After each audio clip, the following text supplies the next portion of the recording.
Vlada Republike Slovenije se je na včerajšnji seji seznanila s poročili vseh 5 delovnih skupin, ki bodo služile za pripravo smernic za drugi paket ukrepov za blaženje posledic epidemije za državljane in gospodarstvo. Ta drugi zakonski paket bo predvidoma sprejet in uveljavljen še do konca tega meseca. Ob tem je vlada sklenila, da bo v nadaljevanju postopka priprave drugega paketa ukrepov Ministrstvo za finance pripravilo 2 zakonska predloga, dopolnitve in sprememb prvega paketa ukrepov in predlog zakona o reševanju likvidnosti slovenskega gospodarstva. Sicer pa se, če bo število okužb nizko, kot je na današnji novinarski konferenci napovedala infektologinja Bojana Beović, prvi manjši paket sproščanja ukrepov morda obeta že v ponedeljek.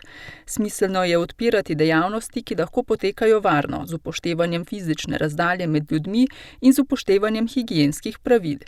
Postopno je smiselno odpirati dejavnosti, ki so pomembne za življenje in ki bodo v čim večji meri omilile gospodarsko škodo, je pojasnila.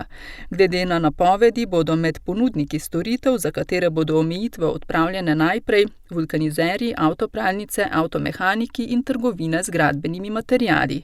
Vlada je na včerajšnji seji z odlokom določila tudi ukrepe na mejnih prehodih ob vstopu v Republiko Slovenijo.